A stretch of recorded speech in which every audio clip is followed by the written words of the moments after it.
Hello बच्चों, कैसे हो? बढ़िया। आप बढ़िया तो मैं भी बढ़िया। तो देखो बच्चों, आज हमें क्या पढ़ाई करनी है।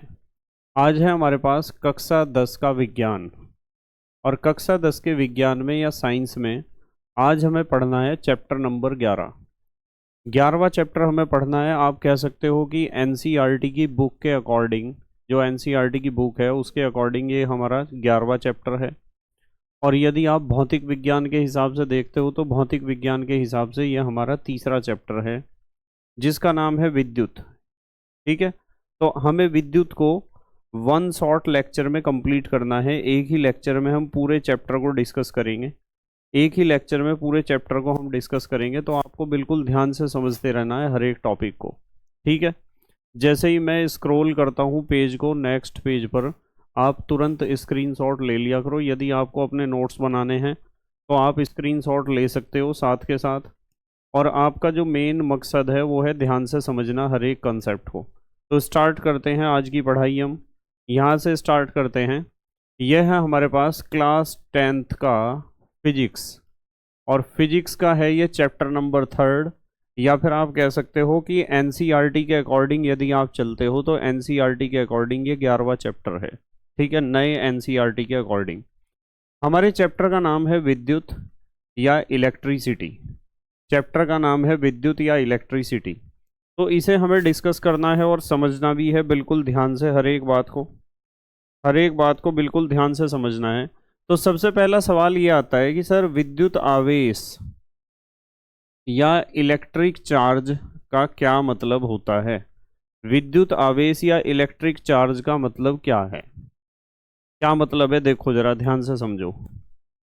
किसी वस्तु में इलेक्ट्रॉन की कमी या अधिकता के कारण, मान लो कोई वस्तु है उसमें क्या हुआ, इलेक्ट्रॉन की कमी हुई, या फिर इलेक्ट्रॉन उसमें क्या हुए, एक्स्ट्रा इलेक्ट्रॉन आ गए। तो इलेक्ट्रॉन की कमी या अधिकता के कारण उत्पन्न होने वाला वह गुण जिसके कारण वह वस्तु दूसरी वस्तुओं को आकर्षित या प्रतिकर्षित करने लगती है, विद्युत आवेश कहलाता है। तो विद्युत आवेश का मतलब यह है, विद्युत आवेश कब उत्पन्न होता है? जब किसी वस्तु में या तो इलेक्ट्रॉनों की कमी हो जाए और या फिर किसी वस्तु में इलेक्ट्रॉनों की अधिकता हो जाए। तो जब किसी वस्तु में इलेक्ट्रॉनों की कमी या इलेक्ट्रॉनों की अधिकता हो जाती है तो वो वस्तु दूसरी वस्तुओं को या तो आकर्षित करने लगती है या प्रतिकर्षित करने लगती है। और वो गुण जिसके कारण वो दूसरी वस्तुओं को आकर्षित या प्रतिकर्षित करती है, वो गुण जो इलेक्ट्रॉनों की कमी या अधिकता के कारण उसके अंदर आया है, उस वस्तु के अंदर, उसे ही हम कहते हैं विद्युत आवेश। जैसे हमारे पास एक एग्जाम्पल है। एग्जाम्पल ये है कि कांच की छड़ को रेशम के ऊपर रगड़ने से, आपके पास कांच की छड़ है, आप उसे किसके ऊपर रगड़ रहे? रेशम के ऊपर।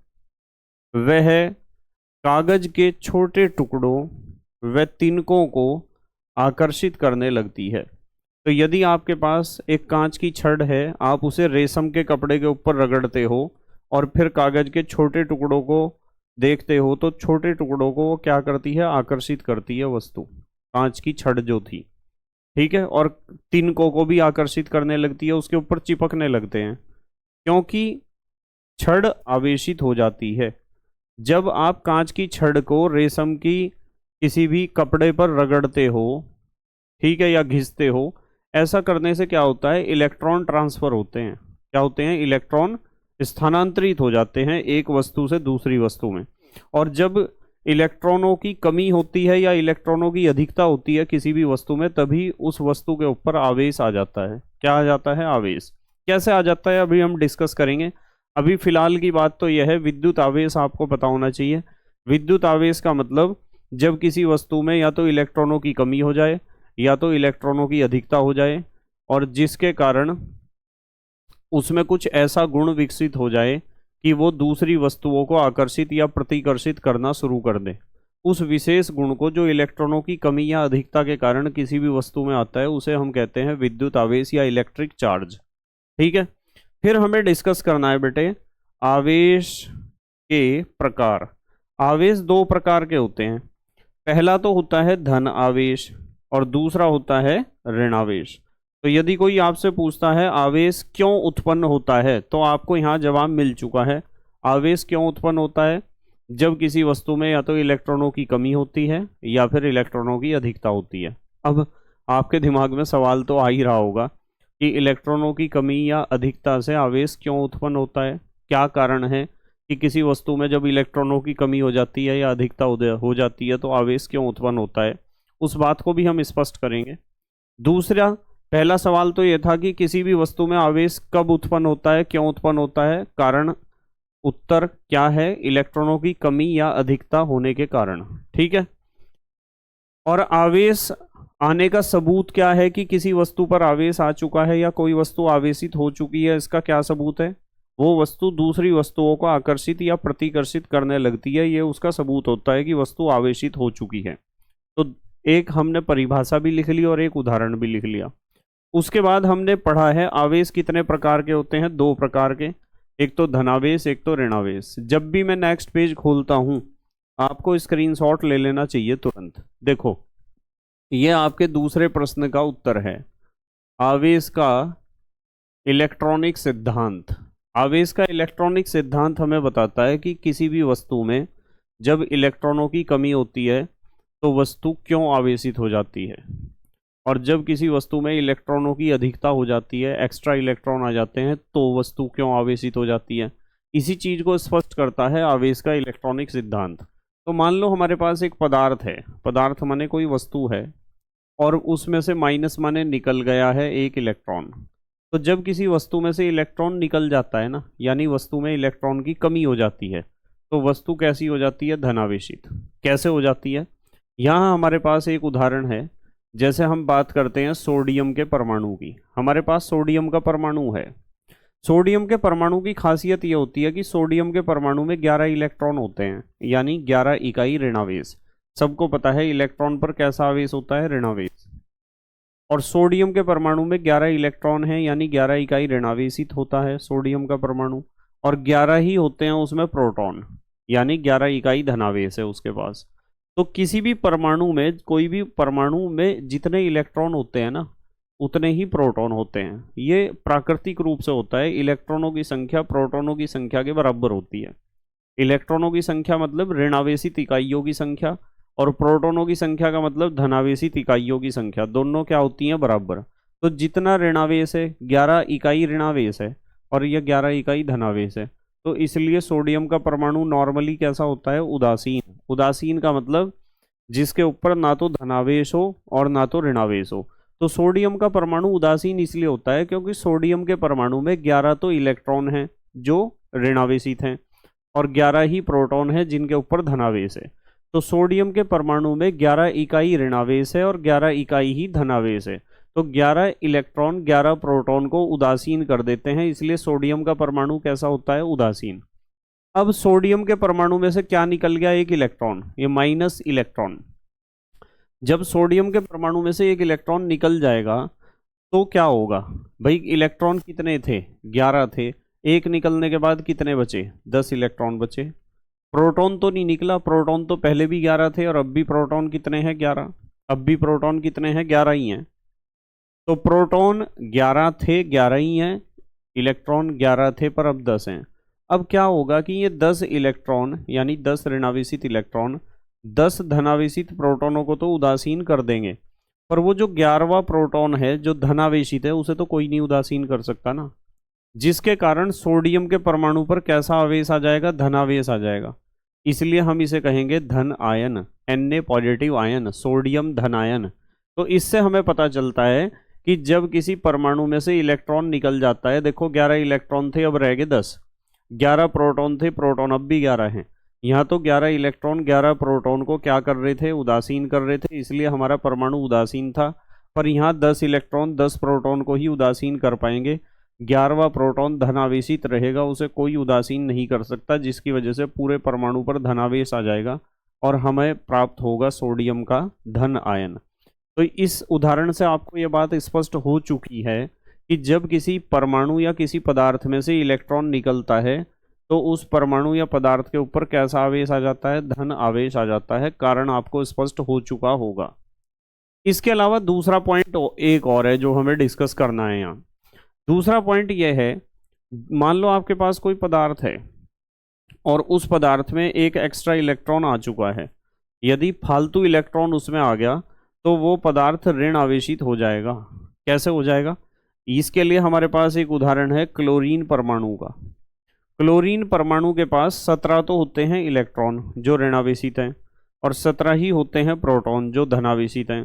तो 17 इलेक्ट्रॉन 17 प्रोटॉन को उदासीन कर देंगे, जिसकी वजह से हमारा जो परमाणु होता है क्लोरीन का वो उदासीन होता है, क्योंकि उसमें इलेक्ट्रॉनों की संख्या, ऋणावेशित इलेक्ट्रॉनों की संख्या और धनावेशित प्रोटॉनों की संख्या बराबर होती है। अब यहाँ देखो आप, क्लोरीन के परमाणु ने क्या ग्रहण किया है? एक इलेक्ट्रॉन ग्रहण कर दिया, जिसकी वजह से पहले कितने इलेक्ट्रॉन थे इसके पास? 17, और अब कितने हो गए इसके पास? 18। प्रोटॉन इसके पास पहले 17 थे, प्रोटॉन अब भी 17 हैं। तो आप इस कॉम्बिनेशन को जब देखोगे तो आपको पता चलेगा कि 17 प्रोटॉन 17 इलेक्ट्रॉनों को तो उदासीन कर देंगे, पर वो जो नया इलेक्ट्रॉन आया है ना, उसे कोई नहीं उदासीन कर सकता, उसे उदासीन करने वाला कोई नहीं है। यानी एक इकाई ऋणावेश इसके ऊपर रहेगा ही। तो हमें प्राप्त होगा क्लोराइड आयन, जिसे हम ऋणायन कहेंगे। तो इन दोनों एग्जाम्पल से हमें स्पष्ट क्या हुआ? स्पष्ट ये हुआ कि जब किसी पदार्थ में से इलेक्ट्रॉन निकलता है तो उसके ऊपर कैसा आवेश आ जाता है? धनावेश। और जब किसी पदार्थ में एक्स्ट्रा इलेक्ट्रॉन जुड़ता है तो उसके ऊपर क्या आ जाता है? ऋण आवेश आ जाता है। ठीक है, ध्यान रखोगे, ये दोनों एग्जाम्पल से आप समझ सकते हो बड़ी आसानी से इस बात को। अब आपको पता चल गया कि जब किसी परमाणु में इलेक्ट्रॉनों की कमी होगी, परमाणु या पदार्थ कह दो या वस्तु कह दो, जब किसी वस्तु में इलेक्ट्रॉनों की कमी होती है तो वस्तु धनावेशित हो जाती है, और जब किसी वस्तु में इलेक्ट्रॉनों की अधिकता हो जाती है, एक्स्ट्रा इलेक्ट्रॉन आ जाते हैं, तो वस्तु कैसी हो जाती है? ऋणावेशित। वो वस्तु परमाणु भी हो सकता है, अणु भी हो सकता है, कोई भी चीज हो सकती है, कोई भी पदार्थ। अब आते हैं अपने अगले पॉइंट पर। तीसरा पॉइंट क्या है हमारा?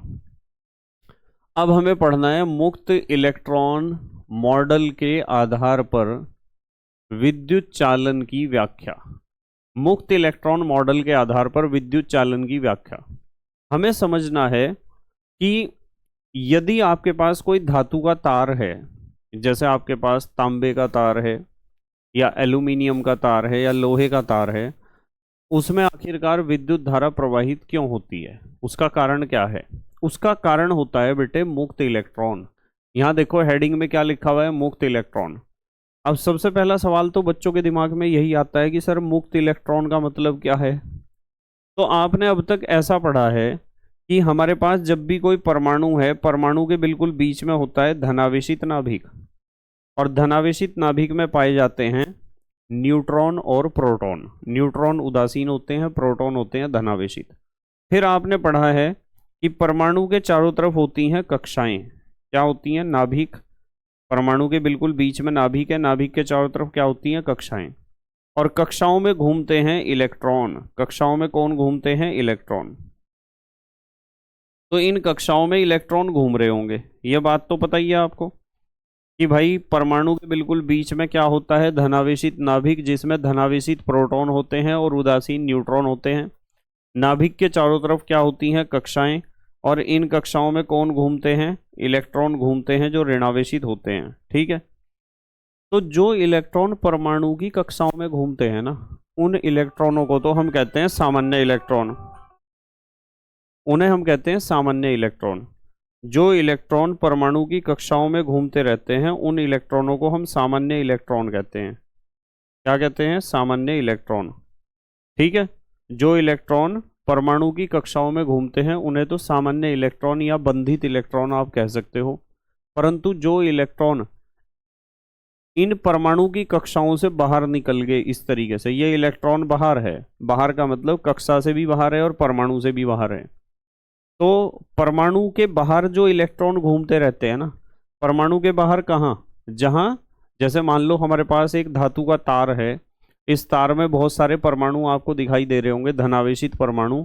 इन धनावेशित परमाणुओं के बाहर जो बीच में खाली जगह होती है उसे कहते हैं अंतरा परमाणुवीय स्थान या अंतरा परमाणुवीय अवकाश।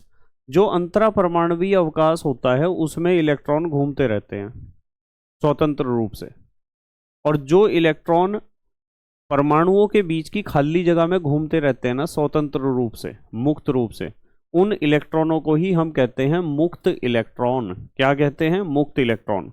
अब बच्चों के दिमाग में सवाल ये आता है कि सर यह बात तो स्पष्ट होगी, हमें पता चल गया कि मुक्त इलेक्ट्रॉन वे इलेक्ट्रॉन होते हैं जो परमाणुओं के बीच की जो खाली जगह है, जिसे अंतरा परमाणुवीय स्थान या अंतरा परमाणुवीय अवकाश कहते हैं, उसमें घूमते रहते हैं।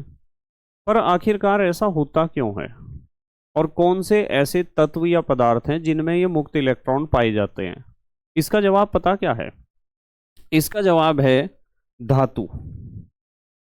जो धातु होती है ना, धातु के परमाणु की खासियत यह होती है कि धातु के अंदर आदत होती है इलेक्ट्रॉन को त्यागने की, और धातु के अंदर इलेक्ट्रॉन को त्यागने की आदत होती है और अपने आप को धन आयन में बदलने की आदत होती है, इसीलिए तो इन्हें धातु कहते हैं।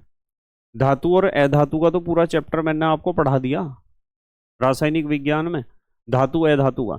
धातु वे पदार्थ होते हैं जिनकी आदत इलेक्ट्रॉन को त्याग कर अपने आप को धन आयन में बदलने की होती है, इसीलिए तो उन्हें धातु कहा गया। तो ये जो हमारे पास तार है वो धातु का ही तो तार होगा, या तो तांबे का होगा, या तो एल्यूमिनियम का होगा, या तो लोहे का होगा, या किसी भी धातु का तार है।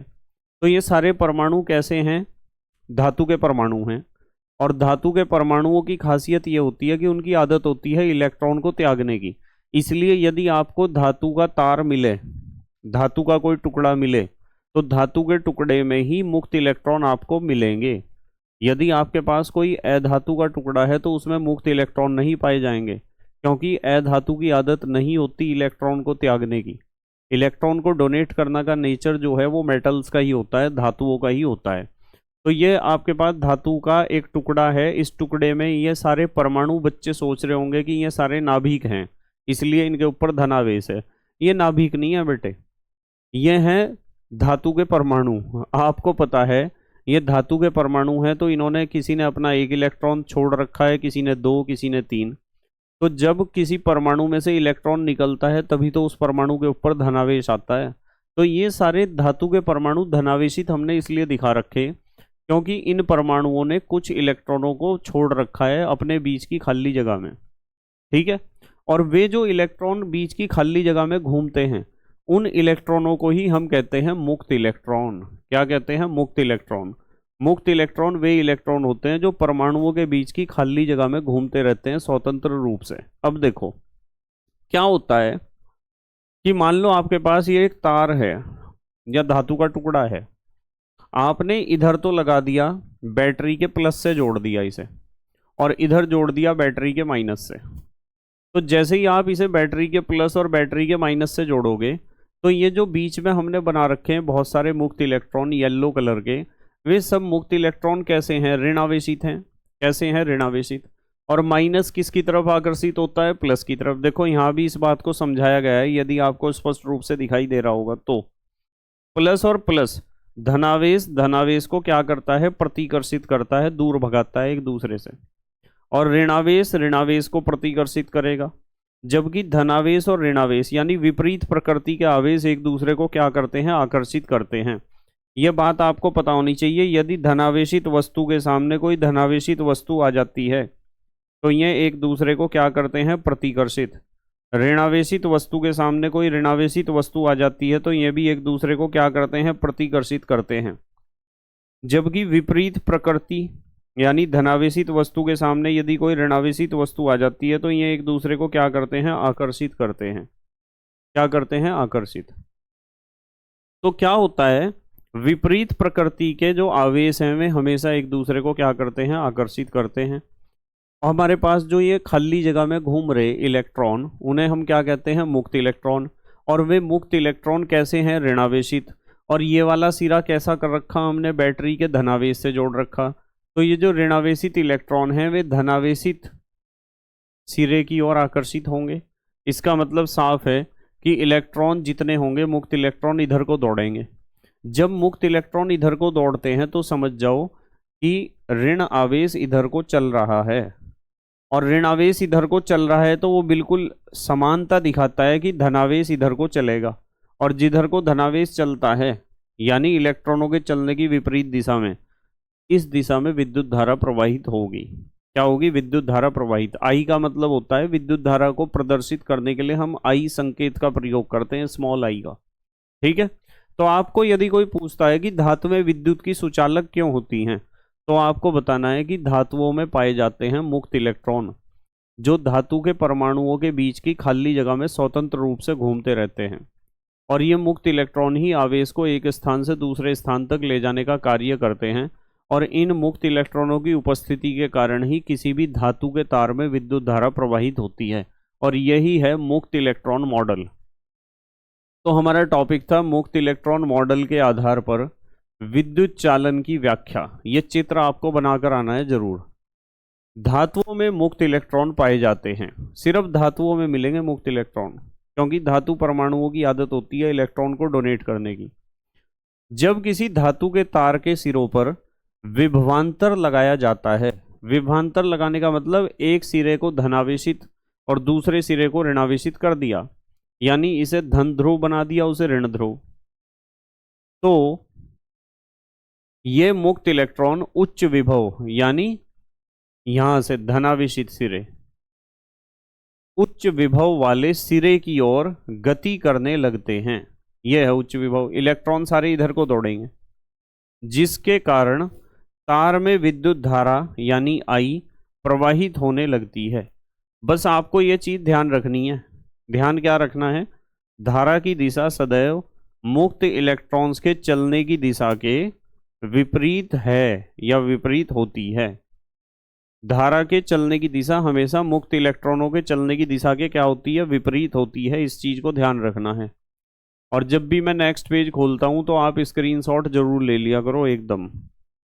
चलो आगे चलते हैं। तो हमें अब क्या क्या चीज समझ में आई? हमें समझ में आई, अतः स्पष्ट होता है कि धातुएं विद्युत की सुचालक इसलिए होती हैं क्योंकि धातुओं में मुक्त इलेक्ट्रॉन पाए जाते हैं। यह बहुत इंपॉर्टेंट सवाल है। धातुएं विद्युत की सुचालक इसीलिए तो होती हैं क्योंकि धातुओं में क्या पाए जाते हैं? मुक्त इलेक्ट्रॉन। क्योंकि ये मुक्त इलेक्ट्रॉन ही तो आवेश को एक स्थान से दूसरे स्थान तक ले जाने का कार्य करते हैं। ये मुक्त इलेक्ट्रॉन ही आवेश को एक स्थान से दूसरे स्थान तक ले जाने का कार्य करते हैं। परंतु बहुत इंपॉर्टेंट पॉइंट आ रहा, परंतु विद्युत अपघट्यों के जलीय विलयन। अब विद्युत अपघट्यों के जलीय विलयन का मतलब, जैसे मान लो आपके पास शुद्ध जल है, आसूत जल, डिस्टिल्ड वाटर। शुद्ध जल कह दो या आसूत जल कह दो या डिस्टिल्ड वाटर कह दो, तीनों बातों का एक ही मतलब है। उसमें विद्युत धारा प्रवाहित नहीं होती है। ध्यान रखना, बहुत सारे बच्चे कंफ्यूज रहते हैं। शुद्ध जल में कभी भी विद्युत धारा प्रवाहित नहीं होगी। शुद्ध जल विद्युत का कुचालक होता है। इस बात को बिल्कुल गांठ बांध लो आप। शुद्ध जल विद्युत का क्या होता है? कुचालक। पर यदि उसी शुद्ध जल में मैं थोड़ा सा विद्युत अपघटय घोल दूं, जैसे नमक घोल दूं, शुद्ध जल में क्या घोल दिया? थोड़ा सा नमक। तो नमक को जैसे ही आप शुद्ध जल में घोल दोगे तो नमक का सूत्र क्या होता है? NaCl, sodium chloride. जैसे ही आपने नमक को शुद्ध जल में घोल दिया तो आपका जो सोडियम क्लोराइड है वो आयनों में टूट जाएगा, Na पॉजिटिव और Cl नेगेटिव आयनों में, Na प्लस और Cl माइनस आयनों में। और ये जो मुक्त आयन है ये बिल्कुल इस तरीके से काम करेंगे जैसे मुक्त इलेक्ट्रॉन काम करता है। मुक्त इलेक्ट्रॉनों का क्या काम है? आवेश को एक स्थान से दूसरे स्थान तक ले जाने का काम है मुक्त इलेक्ट्रॉनों का। इसी प्रकार जो Na पॉजिटिव और Cl नेगेटिव आयन है वे भी क्या करेंगे? मुक्त इलेक्ट्रॉनों की भांति ही आवेश को स्थानांतरित करने का कार्य करेंगे। इसलिए विद्युत अपघटय, जैसे मैं आपको कह दूं कि एक प्लेट में आप नमक का ढेर लगा दो और देखो कि उसमें विद्युत धारा प्रवाहित होगी क्या? तो नमक के ढेर में, यानी नमक यदि ठोस अवस्था में है तो उसमें विद्युत धारा कदापि प्रवाहित नहीं होगी, क्योंकि जब वो ठोस अवस्था में है तो उसमें आयन तो हैं। मान लो नमक का आपके पास पाउडर है, आप टाटा नमक या किसी भी बढ़िया कंपनी के नमक की एक थैली ले आए और उसका ढेर आपने जो है एक प्लास्टिक की ट्रे में लगा दिया, नमक का ढेर, और आपने उधर एक फेस का तार और इधर टेस्टर लगा दिया। इधर फेस का तार लगा दिया 220 वोल्ट का, इधर टेस्टर, और टेस्टर में लाइट नहीं जल रही है। इसका मतलब ठोस नमक में तो विद्युत धारा प्रवाहित नहीं होती। क्या ठोस नमक में आयन नहीं है? मैं कहूँगा हाँ है। ठोस नमक में, जब नमक ठोस अवस्था में है तो उसमें Na पॉजिटिव आयन भी है और Cl नेगेटिव आयन भी है, पर Na पॉजिटिव और Cl नेगेटिव आयन आपस में जुड़े हुए हैं एक बंध द्वारा, वे मुक्त आयन नहीं है। जैसे यदि कोई इलेक्ट्रॉन परमाणु की कक्षाओं के अंदर घूमता है ना, तो इलेक्ट्रॉन तो है उसमें पर वो मुक्त इलेक्ट्रॉन नहीं है। जैसे मैं कह दूं कि मेरे पास ये एक पेन है, प्लास्टिक का बना हुआ है, ये स्टाइलस किसका है, प्लास्टिक का बना हुआ, तो क्या इसमें विद्युत धारा प्रवाहित हो सकती है? तो आप कहोगे कि नहीं सर इसमें नहीं हो सकती प्रवाहित। तो मैं कहूँगा कि भाई इसमें इलेक्ट्रॉन तो हैं, इलेक्ट्रॉन तो इसमें हैं, तो इसमें विद्युत धारा प्रवाहित क्यों नहीं हो सकती? तो आप कहोगे कि सर खाली इलेक्ट्रॉन होने से विद्युत धारा प्रवाहित नहीं होती। हमें देखना होता है कि क्या वे इलेक्ट्रॉन मुक्त अवस्था में उपस्थित हैं। यदि किसी पदार्थ में इलेक्ट्रॉन हैं पर वे मुक्त अवस्था में नहीं हैं, इलेक्ट्रॉन कक्षाओं में ही घूम रहे हैं, अपनी जिम्मेदारी निभा रहे हैं, तो उस पदार्थ में विद्युत धारा प्रवाहित नहीं होगी। विद्युत धारा प्रवाहित होने का सबूत इलेक्ट्रॉन की उपस्थिति नहीं होता, मुक्त इलेक्ट्रॉन की उपस्थिति होता है। यदि किसी पदार्थ में इलेक्ट्रॉन मुक्त अवस्था में उपस्थित है तभी उसमें विद्युत धारा प्रवाहित होगी। तो प्लास्टिक में इलेक्ट्रॉन है फिर भी विद्युत धारा प्रवाहित नहीं होती। इस दुनिया में जितने भी पदार्थ हैं ना, सभी पदार्थों में इलेक्ट्रॉन तो हैं ही, ये बात तो कन्फर्म है, सभी पदार्थों में इलेक्ट्रॉन तो हैं ही। और जब सभी पदार्थों में इलेक्ट्रॉन है तो उनमें विद्युत धारा प्रवाहित क्यों नहीं होती भाई? क्योंकि इलेक्ट्रॉनों का होना इस बात का सबूत नहीं है कि विद्युत धारा प्रवाहित होगी। हमें इलेक्ट्रॉन एक स्पेशल अवस्था में चाहिए और वो अवस्था है मुक्त अवस्था। और मुक्त अवस्था वो होती है जब इलेक्ट्रॉन अपनी कक्षाओं में नहीं घूमते, कक्षाओं के बाहर परमाणुओं के बीच में जो खाली जगह होती है उसमें घूमते हैं। बताओ समझ में आ रही क्या बात? तो इस बात को आपको समझ जाना चाहिए स्पष्ट रूप से कि जिस प्रकार मुक्त इलेक्ट्रॉन विद्युत आवेश को, विद्युत धारा को प्रवाहित करने की जिम्मेदारी निभाते हैं, इसी तरह आयनों में भी सारे आयन जिम्मेदारी नहीं निभाते।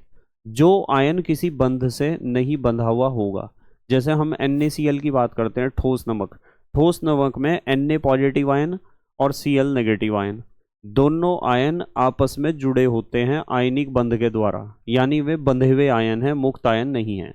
पर जब आपने उस नमक को पानी में घोल दिया ना, शुद्ध जल में, तो शुद्ध जल में घुलते ही Na पॉजिटिव और Cl नेगेटिव आयनों के बीच का जो बॉन्ड है वो टूट जाता है। और बीच का बॉन्ड जब टूट जाएगा तो क्या होगा?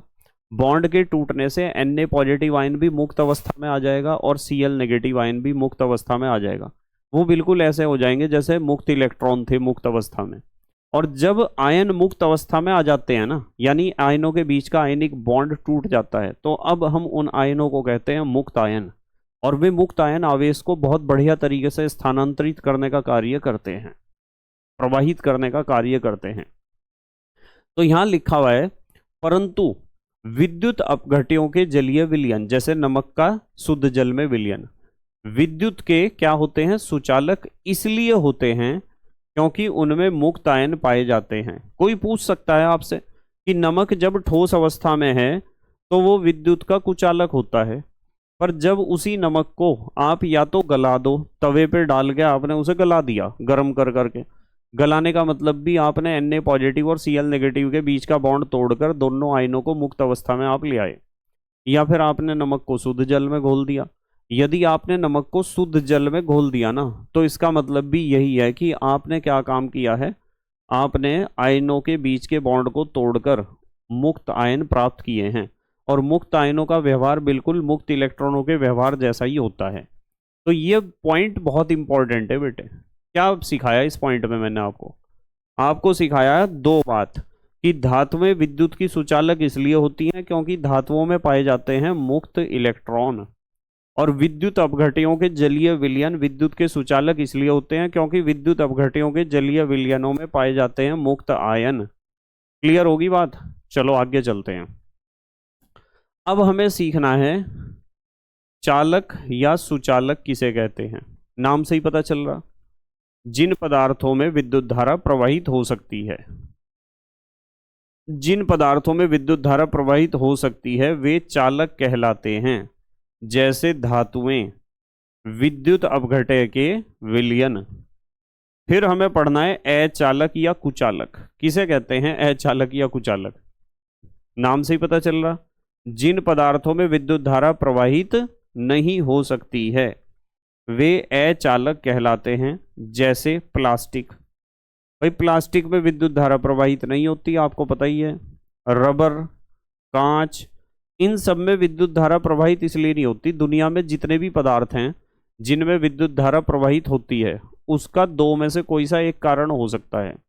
जिस पदार्थ में विद्युत धारा प्रवाहित हो रही है, या तो उसमें मुक्त इलेक्ट्रॉन होंगे और या तो उसमें होंगे मुक्त आयन। यदि वो पदार्थ धातु है तो उसमें मुक्त इलेक्ट्रॉन होंगे, और यदि वो पदार्थ धातु के अलावा कुछ और है तो उसमें मुक्त आयन होंगे। क्लियर होगी बात।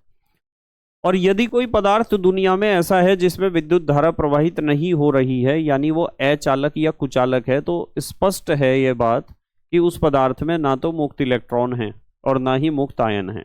मतलब ये मुक्त शब्द जोड़ना अत्यंत आवश्यक है। ठीक है, चलो आगे चलते हैं। अर्धचालक। अब हमें देखना है अर्धचालक किसे कहते हैं। नाम से पता चल रहा होगा। एक मिनट रुक जाओ जरा। ठीक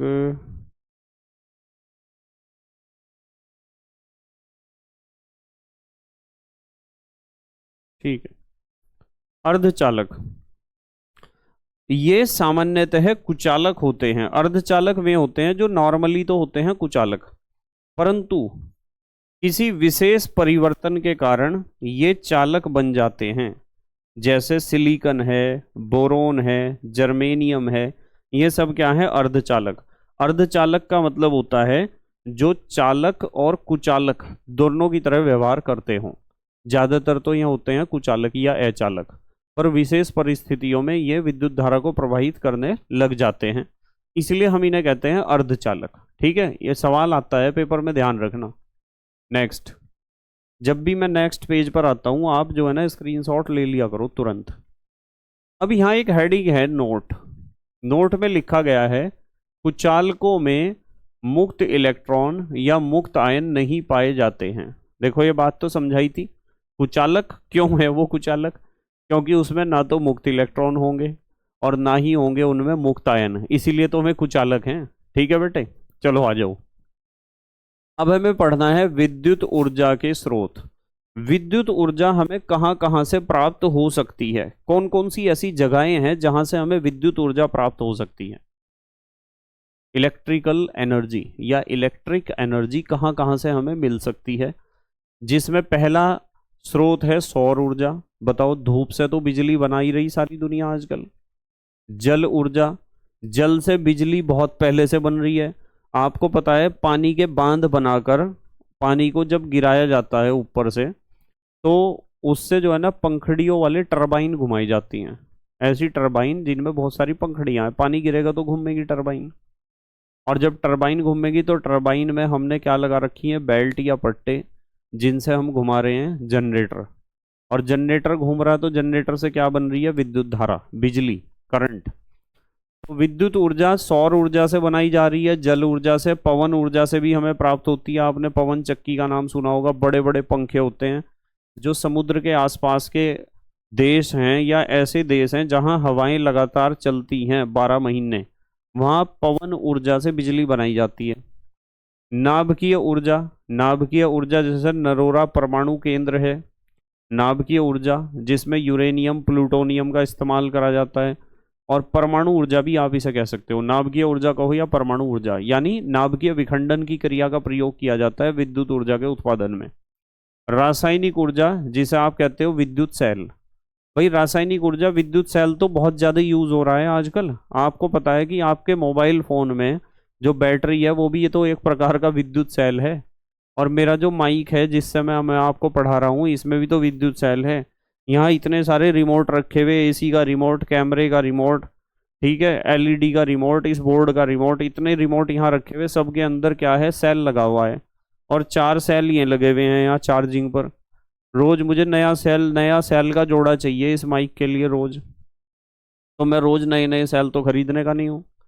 मैं तो यहाँ जो है चार्जिंग पे से एक जोड़ा निकाला और इसमें लगाया माइक में, और जो माइक में से निकला उसे चार्जिंग पे छोड़ दिया। ऐसे ही तो करते हैं। तो सेल जो है वो रासायनिक ऊर्जा से विद्युत ऊर्जा को बनाकर हमें देता है। उसके बाद यांत्रिक ऊर्जा, जैसे जनरेटर या डायनमो। जनरेटर या डायनमो दोनों एक ही चीज हैं। जनरेटर तो जब कहते हैं जब बहुत बड़ा होता है ये उपकरण, और डायनमो होता है छोटा रूप, जैसे आपके स्कूटर में, मोटरसाइकिल में, कार में, जितने वाहन हैं इन सब में डायनमो लगा हुआ है, यानी वो जनरेटर का छोटा रूप है। ये क्या करता है, यांत्रिक ऊर्जा को विद्युत ऊर्जा में बदलता है। जब आपका पहिया घूमता है तो जनरेटर में आर्मेचर कॉइल घूमती है। जनरेटर में क्या है, दो ही तो चीज है जनरेटर में। अब तो गवर्नमेंट ने सिलेबस ही घटा दिया हमारा, एनसीईआरटी ने, नहीं तो पहले तो बहुत सिलेबस हुआ करता था, ये सारी चीजें डिटेल में डिस्कस की जाती थी। अब ज्यादा डिटेल में ये नहीं है, ठीक है। जनरेटर में दो ही चीज होती हैं, एक तो होती है कुंडली, यानी तार के बहुत सारे लपेटे, कुंडली कॉइल, जिसे आर्मेचर कॉइल कहते हैं, और एक होती है मैग्नेट। तो एक चुंबक और एक कुंडली तो है जनरेटर में जो मुख्य किरदार निभा रहे। उसके बाद विद्युत ऊर्जा का, ऊष्मीय ऊर्जा या ताप युग्म से भी हम विद्युत ऊर्जा प्राप्त कर सकते हैं, ऊष्मीय ऊर्जा या ताप युग्म से, ठीक है। मतलब जब हम किसी भी मिश्र धातु या विशेष प्रकार के पदार्थ के दो हिस्सों को अलग अलग ताप पर रखते हैं तो उन दोनों हिस्सों के बीच में विभवांतर उत्पन्न हो जाता है। और जब दो बिंदुओं के बीच विभवांतर उत्पन्न होता है तो उनमें तो विद्युत धारा प्रवाहित होगी ही, ये तो बात पक्की है। और प्रकाश विद्युत सेल, प्रकाश विद्युत सेल वास्तविकता में एक प्रकार का सौर ऊर्जा का ही उदाहरण है, ठीक है। प्रकाश विद्युत सेल किसका उदाहरण है, सौर ऊर्जा का ही एक उदाहरण है। तो विद्युत ऊर्जा के स्रोत हैं 8, इनमें से कम 5 स्रोत आपको याद रहने चाहिए जरूर, इन सब से हम विद्युत ऊर्जा प्राप्त करते हैं, ठीक है। जब भी नेक्स्ट पेज खोलता हूँ स्क्रीनशॉट जरूर ले लेना चाहिए। अगला हमारा हेडिंग है विद्युत विभव, वी से इसे रिप्रेजेंट करते हैं, और विद्युत विभव को हम कह सकते हैं इलेक्ट्रिक पोटेंशियल। क्या है कि हमारे पास जो है ना एक धनावेशित वस्तु है यहाँ रखी हुई, कोई भी धनावेशित वस्तु, और हमारे पास क्या है, यहाँ हम क्या कर रहे कि एक एकांक धनावेश को अनंत से इस बिंदु तक लेकर आएंगे। हमारे पास एक इकाई धनावेश है भाई, ये तो एक बड़ा धनावेश है, इस धनावेश के चारों तरफ इसका एक विद्युत क्षेत्र होगा। क्या होगा, विद्युत क्षेत्र। विद्युत क्षेत्र वो क्षेत्र होता है जहां जहां तक ये वस्तु, ये धनावेशित वस्तु या ये धनावेश दूसरे आवेश को प्रभावित करेगा। मान लो मैं आपको कह रहा कि मेरे पास एक धनावेशित वस्तु यहाँ रखी हुई है, तो इसका इसके ऊपर कोई प्रभाव नहीं पड़ेगा। इसका मतलब ये जो छोटा धनावेश है वो बड़े धनावेश की रेंज से बाहर है। तो हर एक आवेश का अपना चारों तरफ एक क्या होता है, क्षेत्र होता है, जिस क्षेत्र में उपस्थित दूसरी वस्तुओं को प्रभावित करता है वो बड़ा धनावेश, समझ रहे हैं ना। और उस क्षेत्र को हम कहते हैं विद्युत क्षेत्र। इसका विद्युत क्षेत्र ये है, जैसे हमारा देश है भारत, हमारे देश भारत का एक क्षेत्र ही तो है। हमारा जो कानून है, हमारा जो गवर्नमेंट है, वो अपने देश की सीमा के अंदर ही तो काम करेगा। यदि कोई भी चोर है और वो चोरी करके हमारे देश के अंदर ही है तो हम उसे पकड़ सकते हैं, और यदि कोई चोर ऐसा है जो चोरी करके हमारे देश के बाहर चला गया कहीं, तो हमारे देश की पुलिस तो उसे पकड़ने की नहीं, फिर हमारे नियम कानून से तो बाहर निकल जाएगा वो। इसी तरह जो बड़ा आवेश है उस आवेश के चारों तरफ एक क्षेत्र होता है, उसका क्षेत्र जिसमें उसका इफेक्ट देखने को मिलता है, उसके क्षेत्र को हम कहते हैं विद्युत क्षेत्र। ये इसका विद्युत क्षेत्र है, इलेक्ट्रिक फील्ड। यदि कोई आवेश इसके बाहर है तो इसके ऊपर इसका कोई असर नहीं होगा, पर जब ये अंदर आ जाएगा तो असर होगा। तो इस क्षेत्र के बाहर जो भी चीज होती है ना उसे हम कहते हैं कि वो अनंत पर है। किस पर है, अनंत पर। तो हमारा जो टॉपिक है वो है विद्युत विभव, वी से इसे रिप्रेजेंट करते हैं। तो आप एकांक आवेश को अनंत से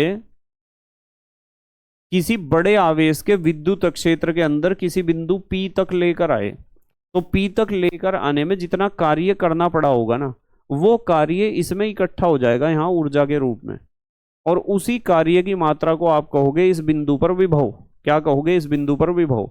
यदि मैं इसे यहां तक लेके आया तो यहां विभव कुछ और होगा, इसे मान लो मैंने V1 कहा और यहां तक लेके आए तो विभव ये V2 है।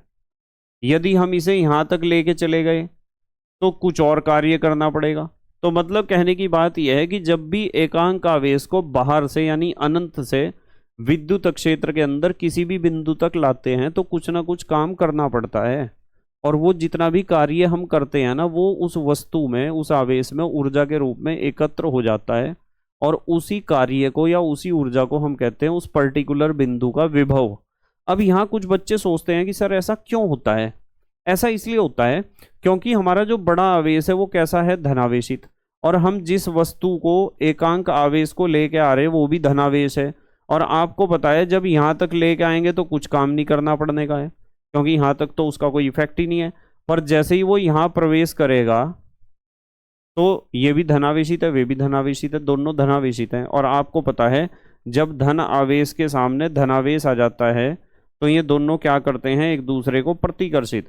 तो वो धनावेश इसे प्रतिकर्षित करेगा और हम लेकर जाना चाह रहे हैं इसे यहाँ तक। तो यहाँ से यहाँ तक जैसे ही आप विद्युत क्षेत्र में घुसोगे तुरंत वो बड़ा धनावेश इस छोटे धनावेश को धक्का देना शुरू कर देगा, और आपको जबरदस्ती इसे यहाँ से यहाँ तक ले जाना पड़ेगा। जब आप जबरदस्ती लेके जा रहे हैं इसका मतलब आप कार्य कर रहे हैं ना, और जितना भी कार्य आपको करना पड़ रहा वो कार्य ही कहलाता है हर एक पर्टिकुलर बिंदु का विभव। यहाँ विभव कुछ और होगा, यहाँ कुछ और होगा, हर जगह वोल्टेज या विभव अलग अलग होगा। तो कोई आपसे पूछता है विद्युत विभव या वी या इलेक्ट्रिक पोटेंशियल क्या होता है, तो आप बताना एकांक धनावेश को अनंत से विद्युत क्षेत्र के अंदर किसी बिंदु तक लाने में जितना कार्य किया जाता है उसे उस बिंदु का विद्युत विभव कहते हैं। ठीक है, कार्य क्यों किया गया, क्योंकि आप एकांक धन आवेश को लेकर आ रहे हो। एक मिनट जरा होल्ड करो, जरा एक मिनट होल्ड करो।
हाँ तो अभी जो है ना एक बच्चे का फोन था, उसका एग्ज़ाम था यूपी पुलिस का, वो एग्ज़ाम अच्छा नहीं हुआ, इसके बारे में उसका कॉल आ रहा था बार बार, इसलिए मैंने रिसीव करा कॉल बीच में, उसके लिए सॉरी।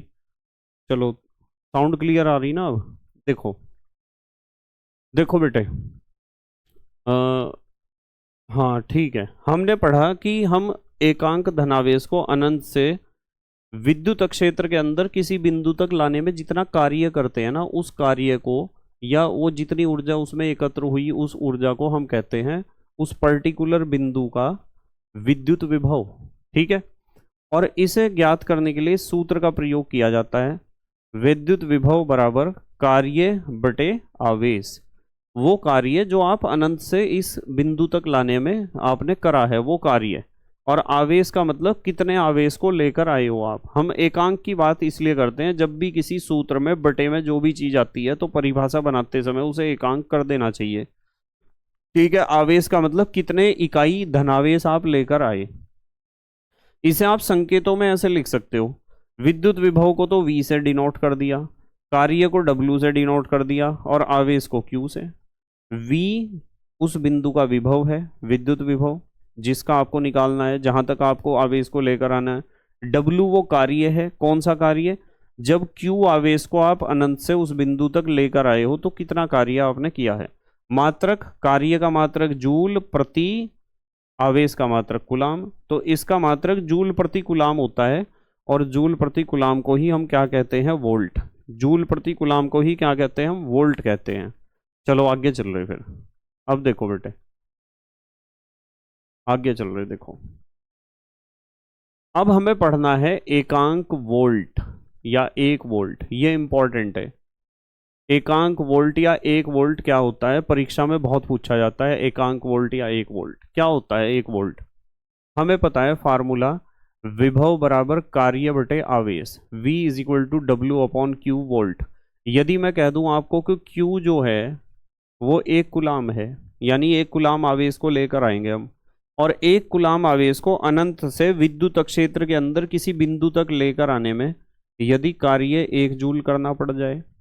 मान लो आपके पास 1 कुलाम आवेश है, ठीक है, ये तो हमारे पास बड़ा धनावेश है और इस बड़े धनावेश का एक विद्युत क्षेत्र है, और यहाँ हमारे पास 1 कुलाम आवेश है और 1 कुलाम आवेश को अनंत से विद्युत क्षेत्र के अंदर किसी बिंदु तक आप लेकर आए, और लेकर आने पर ये बिंदु P है, आपको कार्य करना पड़ा 1 जूल। तो हम कह रहे हैं कि फार्मूला है V is equal to W upon Q.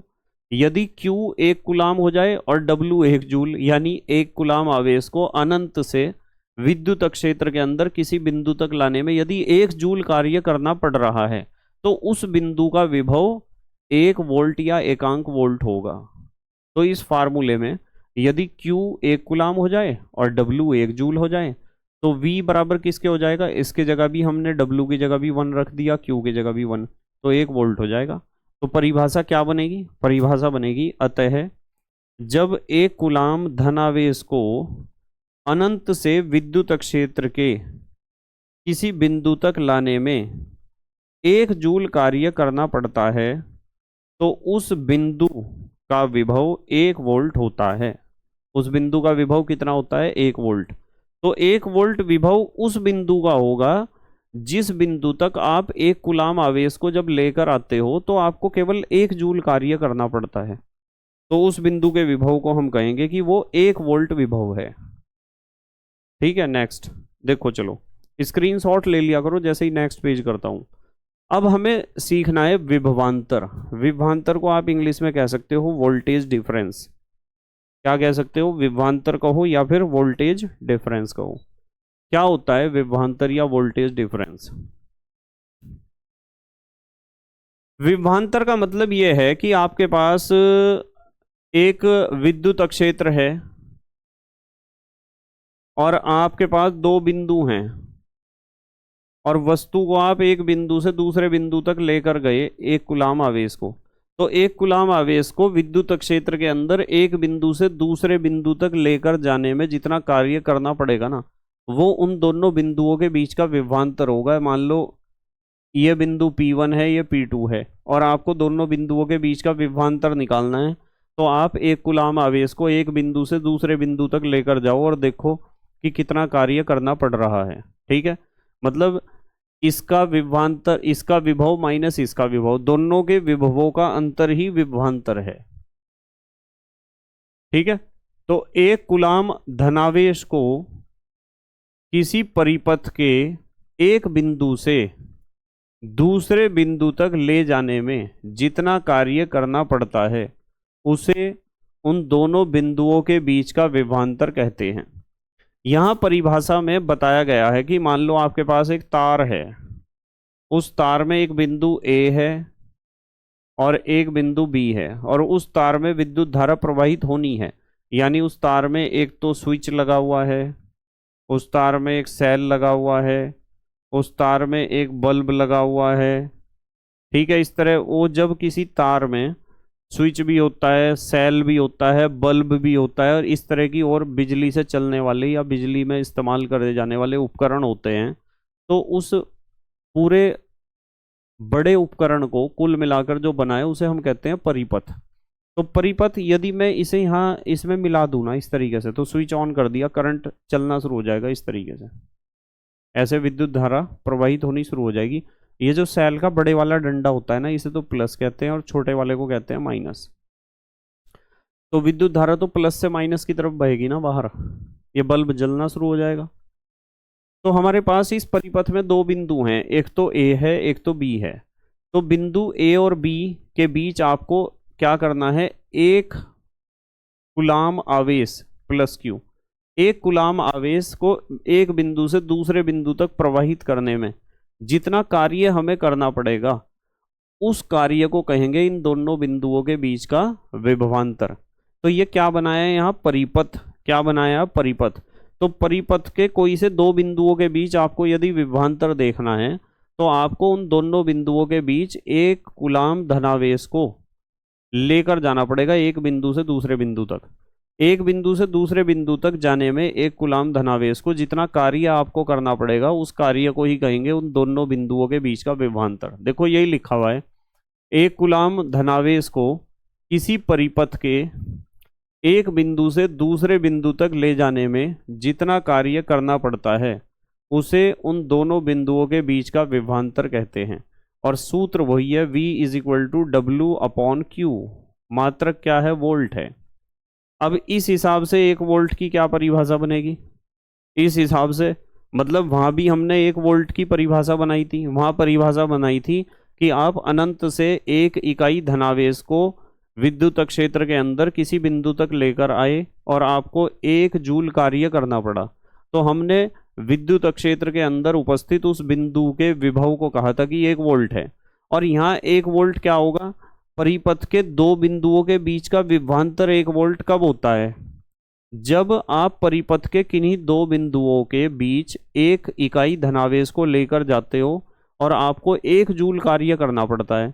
तो परिपथ के ऐसे दो बिंदुओं के बीच के विभवांतर को हम कहेंगे 1 वोल्ट। तो 1 वोल्ट का मतलब क्या है, जब एक कूलाम धनावेश को किसी परिपथ के एक बिंदु से दूसरे बिंदु तक ले जाने में 1 जूल कार्य करना पड़ता है तो ऐसे दो बिंदुओं के बीच का विभवांतर 1 वोल्ट होता है। कितना होता है, 1 वोल्ट। तो उसे हम कहते हैं 1 वोल्ट विभवांतर है उन दोनों बिंदुओं के बीच का। ठीक है, नेक्स्ट। अब हमें सीखनी है विद्युत धारा। विद्युत धारा की परिभाषा सब बच्चों को आनी चाहिए। विद्युत धारा, यह परिभाषा सब बच्चों को आनी चाहिए। विद्युत धारा को I से हम रिप्रेजेंट करते हैं, इंग्लिश में कहते हैं इलेक्ट्रिक करंट। किसी परिपथ में आवेश प्रवाह की दर को विद्युत धारा कहते हैं। किसे कहते हैं, आवेश प्रवाह की दर, यानी एकांक समय में कितना आवेश प्रवाहित होकर गया है या 1 सेकंड में कितना आवेश प्रवाहित हुआ है, उसे कहते हैं विद्युत धारा, आवेश प्रवाह की दर। अतः विद्युत धारा का सूत्र क्या हो जाएगा, प्रवाहित आवेश बटे समय, यानी कितने समय में कितना आवेश प्रवाहित हुआ, एक पर्टिकुलर पार्ट से होकर कितना गुजरा है आवेश।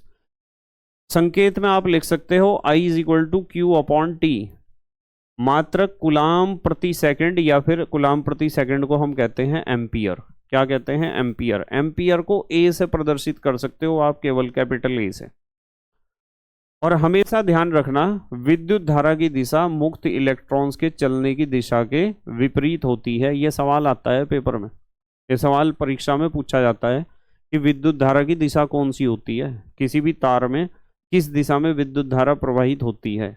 तो आपको पता होना चाहिए विद्युत धारा प्रवाहित होने की दिशा होती है वैसे तो धनावेशित प्लेट से ऋणावेशित प्लेट की ओर, यानी धनावेशित सिरे से ऋणावेशित सिरे की ओर।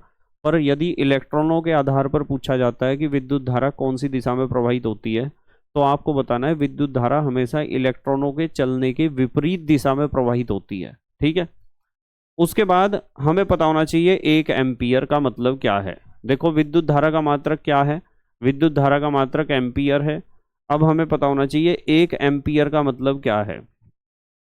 1 एम्पियर का मतलब, यदि 1 सेकंड में 1 कूलाम आवेश प्रवाहित हो रहा है ना किसी तार के अंदर से होते हुए, मान लो आपके पास कोई तार है और उसके इस पॉइंट पर बात कर रहे हैं आप, इस पॉइंट से 1 सेकंड में 1 कूलाम आवेश प्रवाहित होकर गुजर जाता है एक पर्टिकुलर पॉइंट से, तो समझ जाओ तार में 1 एम्पियर की धारा प्रवाहित हो रही है। तो 1 एम्पियर का मतलब, यदि किसी परिपथ में 1 सेकंड में 1 कूलाम आवेश प्रवाहित होता है तो उसमें बहने वाली धारा 1 एम्पियर होती है। ठीक है, ध्यान रखना 1 एम्पियर का मतलब होता है 1 कूलाम प्रति सेकंड। 1 एम्पियर का मतलब 1 कूलाम प्रति सेकंड। देखो यहाँ लिखा हुआ, एम्पियर कह दो या कूलाम प्रति सेकंड कह दो, दोनों बातों का एक ही मतलब है। चलो आगे चलते हैं। हमेशा स्क्रीनशॉट ले लिया करो नेक्स्ट पेज आते ही, जिससे आप अपने नोट्स बना सको। उसके बाद हम बात करेंगे विद्युत परिपथ आरेख। आपको जब भी, मैंने आपको बताया कि हमारे पास एक तार था, एक स्विच था, एक बल्ब था, एक सेल था, उन्हें सबको जोड़ के हमने एक चित्र बनाया था जिसका नाम हमने बताया था परिपथ। पर वे तो मुख्य मुख्य चीजें थी। परिपथ में और क्या क्या हो सकता है, क्या क्या हो सकता है परिपथ में? देखो, परिपथ में विद्युत सेल हो सकता है, और विद्युत सेल को ऐसे प्रदर्शित करते हैं। विद्युत सेल में हम एक बड़ा डंडा, एक छोटा डंडा, बड़ा डंडा प्लस का होता है, छोटा होता है माइनस का, बड़े डंडे और छोटे डंडे को तार से जोड़ते हैं हम। तो सेल तो आपको बनाना आना चाहिए, ऐसा बनता है। बैटरी या सेलों का संयोजन, देखो इसमें 3 सेल हैं। A group of cells is called as battery. जब बहुत सारे सेल मिलकर काम करते हैं ना, मिलकर, तो उसे हम बैटरी कह देते हैं। जैसे आपने देखा होगा टॉर्च, घरों में टॉर्च होती थी, पहले लाइट भागती थी तो उसे जलाकर देखते थे, या फिर कहीं बाहर जाते थे टॉर्च लेकर जाते थे बाहर, तो उसमें 2 या 3 सेल लगे होते थे, इसलिए उसे लोग टॉर्च को बैटरी कह देते थे। तो इसमें बैटरी या सेलों का संयोजन इस तरीके से बनाते हैं हम। उसके बाद खुली प्लग कुंजी यानी स्विच, ये हमारा स्विच खुला हुआ है, यानी तार के बीच में कहीं भी ज्वाइंट नहीं है। देखो ये, इसे कहते हैं खुली प्लग कुंजी। कुंजी का मतलब होता है स्विच ऑन ऑफ करने का। और बंद प्लग कुंजी कैसे प्रदर्शित करते हैं? ऐसे कि इसके बीच में आपने एक जो है ना वो लगा दिया, कोई सुचालक धातु का एक गुट का ऐसा लगा दिया कि ये दोनों कनेक्ट हो गए आपस में, तो करंट चलना शुरू हो जाएगा। तो ये क्या है? निरूपण है कि आप जब भी सेल बनाओगे तो ऐसा बनाओगे परिपथ में, बैटरी बनाओगे तो ऐसी बनाओगे, उसमें 3 से ज़्यादा सेल भी बना सकते हो। जब भी आप खुली प्लग कुंजी या खुला स्विच बनाओगे तो ऐसा बनाओगे, और बंद प्लग कुंजी बनाओगे तो ऐसी बनाओगे। और तार की संधि, तार में जोड़ देना है तो तार में जोड़ इस तरीके से दिखाओगे कि यहाँ ये तार है और हमने यहाँ जोड़ लगा रखा है एक, ठीक है। बिना संधि के तार, जो तार को दिखाना है कि कोई जोड़ नहीं है, तो ऐसा बनाओगे आप चित्र। उसके बाद विद्युत बल्ब बनाना है तो ऐसा बनाओगे, ये विद्युत बल्ब का संकेत है। प्रतिरोधक, प्रतिरोधक यानी रेजिस्टेंस, जिसे कहते हैं धारा के मार्ग में रुकावट, प्रतिरोध बनाओगे तो इस तरीके से बनाओगे प्रतिरोध, ठीक है। तो ये सारे संकेत आपको आने चाहिए। इनमें से परीक्षा में कोई भी सवाल पूछा जा सकता है कि भाई प्रतिरोधक या प्रतिरोध का संकेत बताओ, निम्नलिखित में से कौन सा है, ठीक है। चलो स्क्रीनशॉट ले लो आप। अब हम बात करेंगे धारा नियंत्रक की। धारा नियंत्रक उसे कहते हैं जो धारा को घटा या बढ़ा सकता है। उसे हम ऐसे बनाते हैं, देखो, या तो ऐसे बनाओ और या तो ऐसे बनाओ। ऐसे बनाया जाता है धारा नियंत्रक को, जो धारा को घटाने और बढ़ाने वाला है। एमीटर जब भी बनाना हो, एमीटर ऐसे बनाया जाता है कि बीच में गोला है, ए लिखा हुआ, प्लस माइनस लगा दिया। वोल्ट मीटर हमेशा ऐसे बनाया जाता है, ठीक है। इन्हें सबको बनाने के बाद फिर हम बात करेंगे विद्युत परिपथ आरेख की। विद्युत परिपथ आरेख, ये विद्युत परिपथ आरेख बना हुआ है एक। इस विद्युत परिपथ आरेख में आप देख रहे, ये तो क्या है? स्विच है। ये क्या है? स्विच, जिसे आप कुंजी कहते हो। और ये सर्किट ऑन है, बीच में पॉइंट बना रखा, यानी ऑन है सर्किट। ये क्या है? यहाँ ये है एमीटर। एमीटर के बाद ये क्या है? यहाँ से यहाँ तक प्रतिरोध है। और ये क्या लगा रखा हमने यहाँ? वोल्ट मीटर लगा रखा। ये ज्वाइंट दिखा रखा, जोड़ है। और ये क्या है हमारे पास? बैटरी। तो इस तरीके से बहुत सारी चीज़ों को जोड़कर हमने क्या बना दिया? एक परिपथ दिखाया कि ये ऐसा होता है परिपथ। और भी बहुत सारी चीज़ आप इसमें जोड़ सकते हो, जितनी सीखी है आपने अभी। स्क्रीनशॉट ले लो जरा एक बार। ले लिया बेटे? चलें आगे। ये देखो इंपॉर्टेंट क्वेश्चन है, ओम का नियम। बहुत इंपॉर्टेंट है, परीक्षा में हर बार पूछा जाता है ये क्वेश्चन। ओम का नियम क्या होता है? देखो, जब किसी सुचालक तार के भौतिक गुणों जैसे ताप आदि में कोई परिवर्तन नहीं होता है, तो उसके सिरों के बीच लगाए गए विभवांतर V तथा उसमें बहने वाली धारा I के मानों में एक स्थिर अनुपात होता है।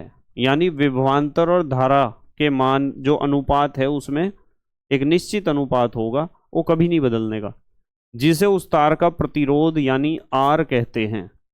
तो यदि तार के भौतिक गुणों में कोई परिवर्तन आपने नहीं करा, तो उसका जो विभवांतर होगा और उसमें बहने वाली जो धारा होगी, उनका अनुपात बदलने का नहीं कभी भी। विभवांतर और धारा का अनुपात निश्चित रहेगा, एक स्थिरांक रहेगा, जिसे हम कहते हैं प्रतिरोध।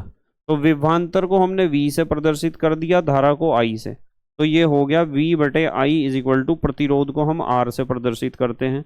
ये सबको आना चाहिए बेटे ओम का नियम, ठीक है, बहुत इंपॉर्टेंट है। उसके बाद विद्युत प्रतिरोध R, प्रतिरोध कहते हैं रुकावट को।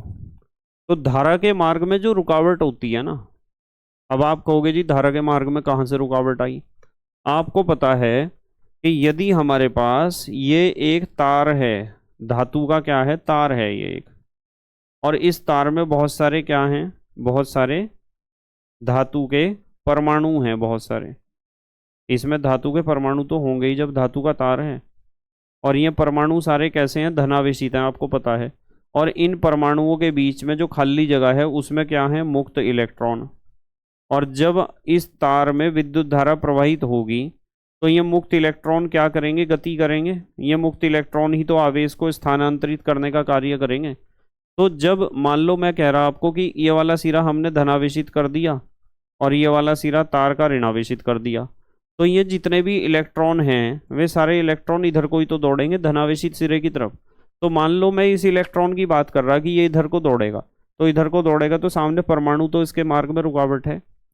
यानी जब इलेक्ट्रॉन इधर को दौड़ेंगे तो इलेक्ट्रॉनों के रास्ते में कौन आएंगे, ये धातु के परमाणु ही इलेक्ट्रॉनों के रास्ते में रुकावट पैदा करेंगे। और धारा के मार्ग में जो रुकावट पैदा होती है उसे ही हम कहते हैं प्रतिरोध। क्या कहते हैं, प्रतिरोध।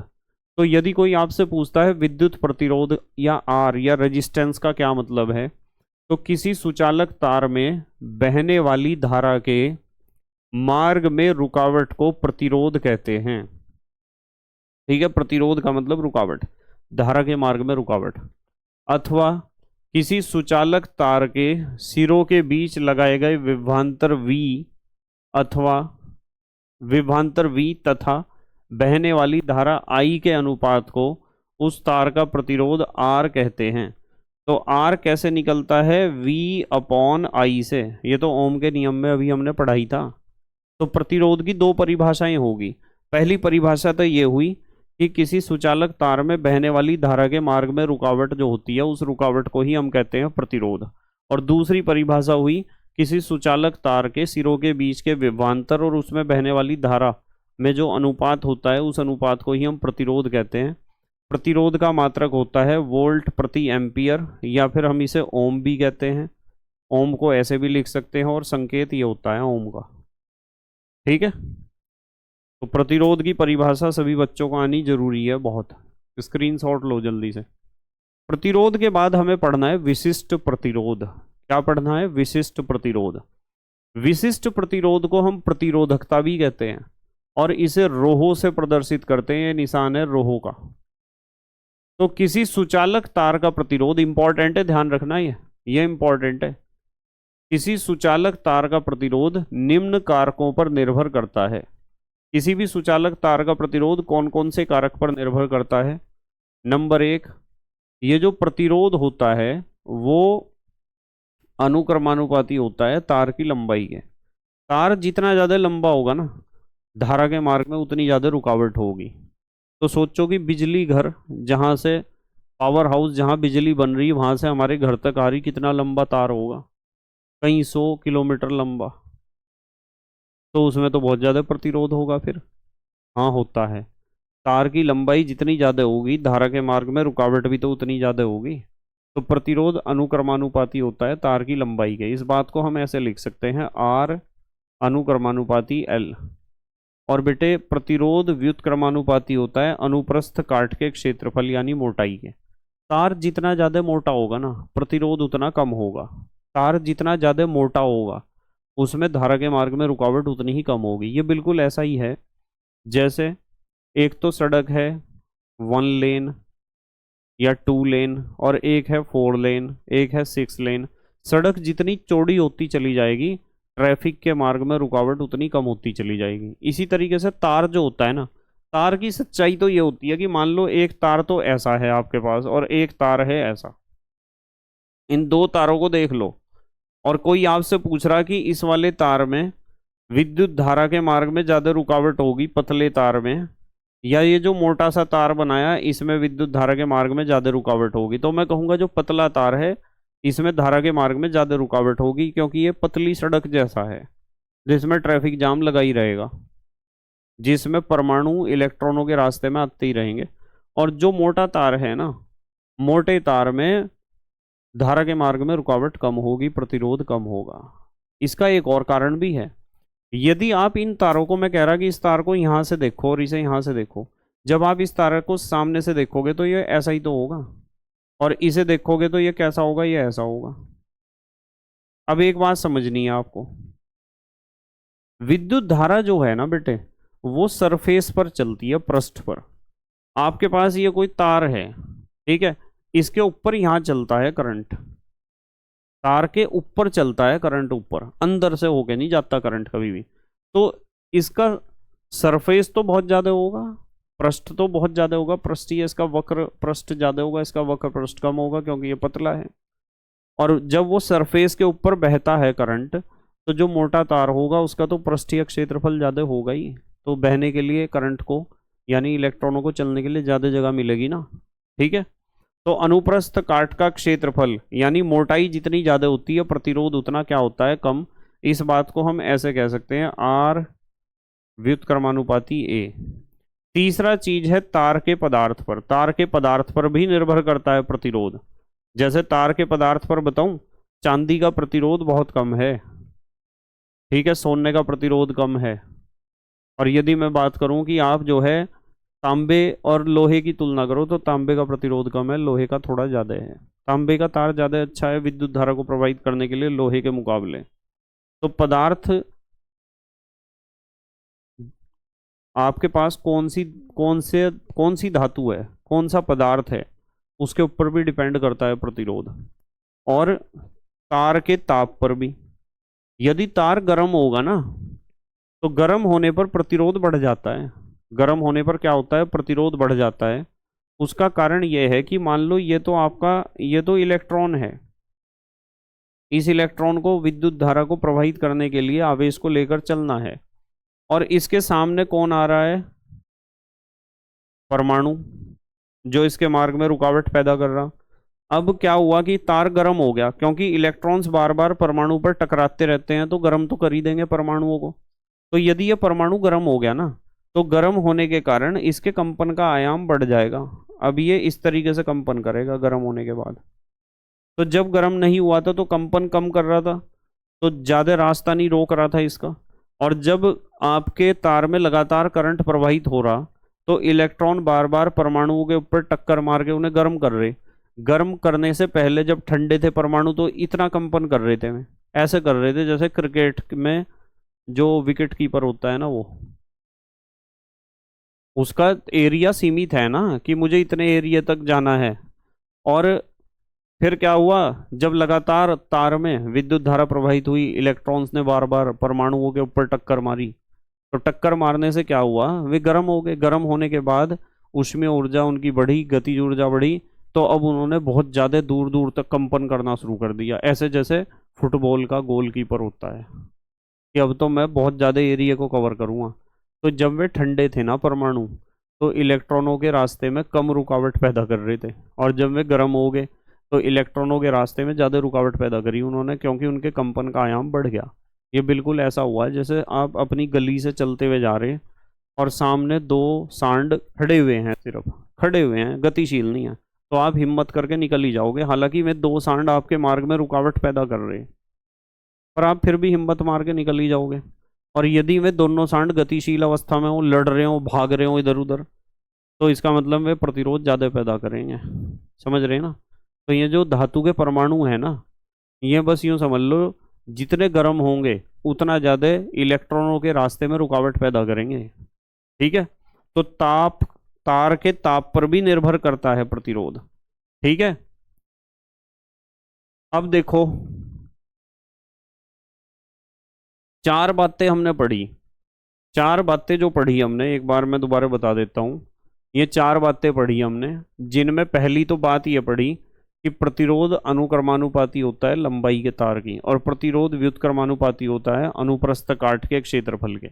इन दोनों संबंधों को यहाँ भी बता रखा और यहाँ भी, ये L सामने है, ये A बटे में है।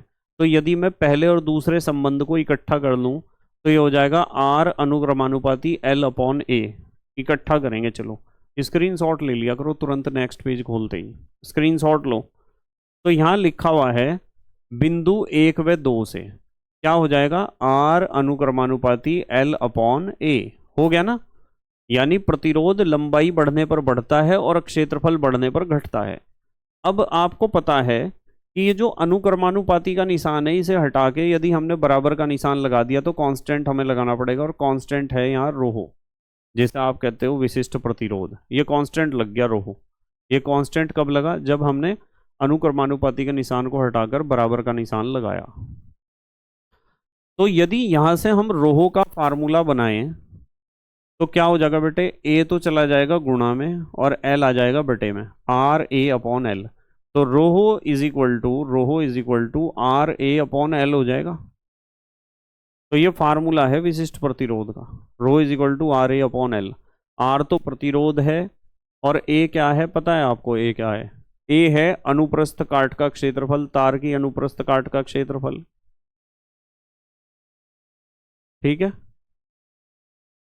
और एल क्या है, एल है हमारे पास उस तार की लंबाई, और प्रतिरोध का मात्रक ओम, क्षेत्रफल का मात्रक मीटर स्क्वायर, लंबाई का मीटर, 1 मीटर से एक घात कट गई हमारी, तो मात्रक आ गया, क्या आया मात्रक, ओम मीटर।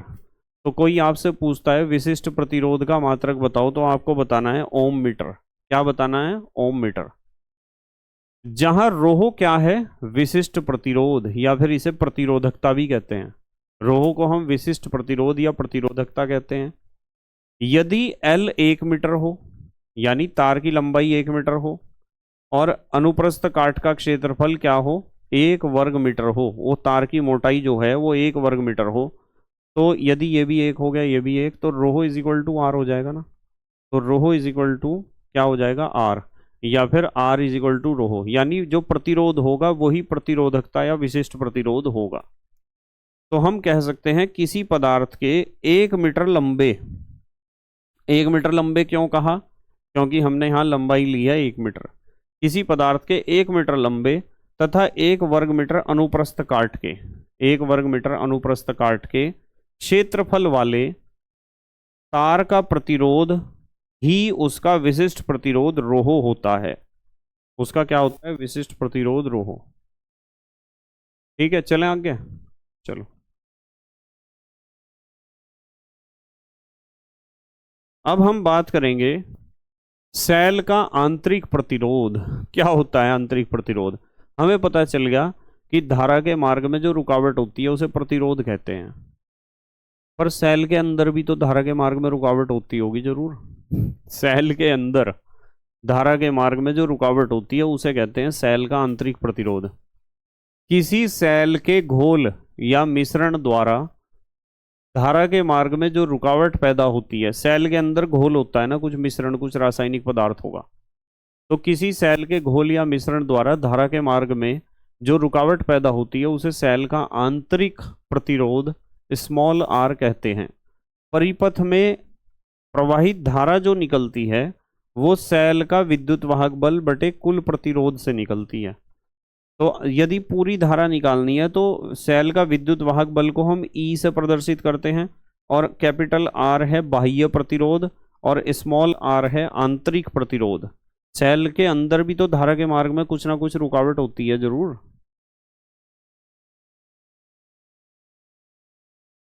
अब ये क्वेश्चन जो इस बार आया है ये भी बहुत इंपॉर्टेंट है। ये क्वेश्चन है प्रतिरोधों का संयोजन, कि आप प्रतिरोधों को कैसे जोड़ सकते हो। प्रतिरोधों का संयोजन इंपॉर्टेंट है परीक्षा के लिए बहुत ज़्यादा। तो प्रतिरोधों के संयोजन में हम पहले बात करते हैं श्रेणी क्रम में, इन सीरीज। मान लो आपके पास एक प्रतिरोध है, 3 प्रतिरोध आपने श्रेणी क्रम में जोड़ दिए एक के बाद एक। ये प्रतिरोध R1 है, ये R2 है, ये R3 है। जब श्रेणी क्रम में प्रतिरोधों को जोड़ा जाता है ना, तो उनमें बहने वाली धारा बिल्कुल सेम होती है। धारा इसमें भी आई है, इसमें भी आई है, इसमें भी आई है, इस बात का ध्यान रखना है। जब आप श्रेणी क्रम में प्रतिरोधों को जोड़ते हो तो उनमें बहने वाली धाराएं बराबर होती हैं, पर उनके विभवांतर अलग अलग होते हैं। इसका विभवांतर यदि V1 है, इसका V2 है, यदि इसका V3 है तो क्या होगा? तो यहाँ इस बात को लिखा गया है, माना तीन प्रतिरोध R1, R2 व R3 श्रेणी क्रम में जुड़े हैं, जैसे कि चित्र में हैं, जिसके कारण तीनों धारा का मान समान, तीनों में धारा का मान समान अर्थात I है। देखो I प्रतिरोध R1, R2, R3 धारा तीनों में समान है। यदि तीनों पर विभव क्रम से V1, V2 व V3 हो, इसका विभव V1 है, V2, V3, तो कुल विभवांतर कैसे निकलेगा? V is equal to V1 plus V2 plus V3, और V इज इक्वल टू क्या होता है? IR। V is equal to क्या होता है? IR। अभी हमने फार्मूला पढ़ा था कि जो हमारे पास प्रतिरोध होता है वो किसके बराबर होता है? वो प्रतिरोध होता है V अपॉन I के बराबर। तार में बहने वाली तार का जो विभवांतर है, सिरों के बीच का विभवांतर और तार में बहने वाली धारा का अनुपात कभी नहीं बदलता, वो एक कांस्टेंट होता है जिसे हम कहते हैं प्रतिरोध। ओम के नियम में इसे पढ़ के आए अभी हम, और इससे ही फार्मूला बना V का क्या बन जाएगा, इसकी इसमें गुणा हो जाएगी, V is equal to IR। तो हमें पता है कि इस V के जगह हम IR लिख सकते हैं, तो V1 की जगह क्या लिखेंगे? ये रहा V1 की जगह IR1, ये लिख दिया V1 की जगह IR1, और V2 की जगह क्या लिखेंगे? IR2, ये लिख दिया IR2, और V3 की जगह IR3। I तो बराबर था ना तीनों में। अब क्या करा हमने? ये तो IR है, यहाँ I यहाँ भी है, यहाँ भी है, यहाँ भी है, तो I हमने कॉमन ले लिया और I से I काट दिया। क्या बचा फिर? R is equal to R1 plus R2 plus R3। ये यहाँ डेरिवेशन करने के लिए आता है इस तरह का, एग्जाम में ध्यान रखना, ये डेरिवेशन परीक्षा में पूछा जाता है श्रेणी क्रम का, और श्रेणी क्रम के बाद फिर डेरिवेशन पूछा जाता है समांतर क्रम का। ये भी बहुत इंपॉर्टेंट है। समांतर क्रम में या पार्श्व क्रम में, इन पैरेलल, देखो हमारे पास ये तीन प्रतिरोध हैं R1, R2, R3, तीनों को हमने समांतर क्रम में जोड़ रखा है। जब प्रतिरोधों को समांतर क्रम में जोड़ते हैं तो विभवांतर बराबर होता है V। धारा इसमें I1 है, इसमें I2 है, इसमें I3, ठीक है। तो माना तीन प्रतिरोध R1, R2 व R3 समांतर क्रम में जुड़े हैं, जिसके कारण प्रत्येक पर विभवांतर का मान समान V है। देखो V ही कर रखा तीनों के ऊपर। यदि इनमें धारा के मान क्रम से I1, I2 व I3 हो तो कुल धारा कैसे निकलेगी? I is equal to I1 plus I2 plus I3। I की जगह आप लिख सकते हो V अपॉन R, तो I1 की जगह क्या लिखा जाएगा? V अपॉन R1, I2 की जगह V अपॉन R2, I3 की जगह V अपॉन R3। अब आपको पता है कि यहाँ भी V है, यहाँ भी V है, यहाँ भी V, हमने V कॉमन ले लिया, क्या बचा? 1 upon R1 plus 1 upon R2 plus 1 upon R3। V से V काट दिया तो ये हमारे पास आया 1 upon R is equal to 1 upon R1 plus 1 upon R2 plus 1 upon R3। ये डेरिवेशन भी आता है, ये डेरिवेशन इंपॉर्टेंट है बेटे बहुत, दोनों स्क्रीनशॉट ले लिया करो जैसे ही मैं नेक्स्ट पेज खोलता हूँ। अब हमें सीखना है विद्युत ऊर्जा, कैपिटल W। क्या होती है विद्युत ऊर्जा? किसी सुचालक में विद्युत आवेश को प्रवाहित करने में जितनी ऊर्जा व्यय होती है उसे विद्युत ऊर्जा कहते हैं। किसी सुचालक में विद्युत आवेश को प्रवाहित करने में जितनी ऊर्जा खर्च होती है, ठीक है, उसे कहते हैं विद्युत ऊर्जा। तो W is equal to VQ, एक तो ये फार्मूला याद रखना है आपको, और आपको पता है Q इज इक्वल टू किसके होता है? IT के। तो इस Q की जगह हम IT यदि लिखेंगे तो फार्मूला हो जाएगा W is equal to V, तो जो कहते हैं Q की जगह हमने लिख दिया IT, एक फार्मूला ये बन गया। फिर हमें पता है V is equal to IR होता है, तो इस V की जगह आप क्या लिख सकते हो? IR। जब V की जगह IR लिखोगे तो क्या हो जाएगा? हो जाएगा W is equal to IRIT, तो आप क्या लिख सकते हो? I square RT। तो ये हो गया W is equal to I square RT, एक ये बन गया फार्मूला। अब हमें पता है I की जगह हम लिख सकते हैं V अपॉन R, तो हमारा I स्क्वायर है, I स्क्वायर की जगह हम लिख सकते हैं V square upon R square और आर टी है ही, तो एक आर से आर गया, तो क्या बचा V square T upon R, तो ये फार्मूला बन गया W is equal to V square T upon R. ये सारे फार्मूले कहीं भी इस्तेमाल हो सकते हैं न्यूमेरिकल में। उसके बाद सवाल आता है, स्क्रीनशॉट ले लिया आपने, स्क्रीनशॉट ले लिया करो तुरंत। सवाल आता है एक इलेक्ट्रॉन वोल्ट का मतलब क्या है। एक इलेक्ट्रॉन वोल्ट का मतलब क्या है, ध्यान से समझना क्या है एक इलेक्ट्रॉन वोल्ट का मतलब। एक इलेक्ट्रॉन वोल्ट वह कार्य होता है जो एक इलेक्ट्रॉन को परिपथ के एक बिंदु से दूसरे बिंदु तक ले जाने में करना पड़ता है। तो एक इलेक्ट्रॉन को परिपथ के एक बिंदु से दूसरे बिंदु तक ले जाने में कब करना पड़ता है, जबकि उन दोनों बिंदुओं के बीच 1 वोल्ट का विभवांतर होता है। यदि परिपथ के दो बिंदु हैं और उन दोनों बिंदुओं के बीच का विभवांतर है 1 वोल्ट, तो उनमें से एक बिंदु पे से दूसरे बिंदु पर आपको एक इलेक्ट्रॉन को ले जाने में जितना काम करना पड़ेगा ना, उस कार्य को ही हम कहेंगे एक इलेक्ट्रॉन वोल्ट। और एक इलेक्ट्रॉन वोल्ट बराबर होता है 1.6 इंटू 10⁻⁻19 जूल के, ये ध्यान रखना। फिर हमें सीखना है विद्युत धारा का ऊष्मीय या तापीय प्रभाव। विद्युत धारा का ऊष्मीय या तापीय प्रभाव मैंने अभी एक्सप्लेन किया था थोड़ी देर पहले, फिर भी मैं बताता हूं कि जब किसी धातु के तार में विद्युत धारा प्रवाहित होगी ना, तो मुक्त इलेक्ट्रॉन धनावेशित सिरे की ओर दौड़ना शुरू कर देंगे। और जब मुक्त इलेक्ट्रॉन धनावेशित सिरे की तरफ दौड़ेंगे तो मुक्त इलेक्ट्रॉनों के रास्ते में आएंगे उन्हीं के परमाणु जिनसे वे निकले थे इलेक्ट्रॉन, और वो परमाणुओं पर टक्कर मारेंगे, धातु के परमाणुओं पर टक्कर मारेंगे। और धातु के परमाणुओं पर जब टक्कर मारेंगे तो धातु के परमाणु गर्म हो जाएंगे, यानी उनकी गतिज ऊर्जा जैसे मान लो हमारे पास, आपने देखा होगा कि यदि हम बार बार ताली बजाते हैं तो क्या होता है, हमारी जो गतिज ऊर्जा है वो ध्वनि ऊर्जा में बदल रही है और हमारे हाथ भी तो गर्म हो जाते हैं। तो क्या होता है कि जब इलेक्ट्रॉन में गतिज ऊर्जा है वो आकर एक परमाणु उसके सामने आया, उसके ऊपर उसने टक्कर मार दी, तो इलेक्ट्रॉन की जो गतिज ऊर्जा है वो ऊष्मीय ऊर्जा में बदलती है, जिसके कारण क्या होता है वो परमाणु गर्म हो जाता है। और जब सारे परमाणुओं पर बहुत सारे इलेक्ट्रॉन लगातार टकराते रहेंगे तो परमाणु तो गर्म हो जाएंगे, तार पूरा गर्म हो जाएगा। इसी प्रभाव को हम कहते हैं विद्युत धारा का ऊष्मीय प्रभाव या तापीय प्रभाव। तो जब किसी सुचालक तार में विद्युत धारा प्रवाहित होती है तो मुक्त इलेक्ट्रॉन बार बार धातु परमाणुओं पर टकराते रहते हैं, जिसके कारण इलेक्ट्रॉन्स की गतिज ऊर्जा ऊष्मीय ऊर्जा में बदलती है तथा परमाणु एवं पूरा तार गर्म होने लगता है। इसे ही विद्युत धारा का ऊष्मीय प्रभाव कहते हैं। तो इसे ही हम कहते हैं विद्युत धारा का ऊष्मीय प्रभाव। ठीक है।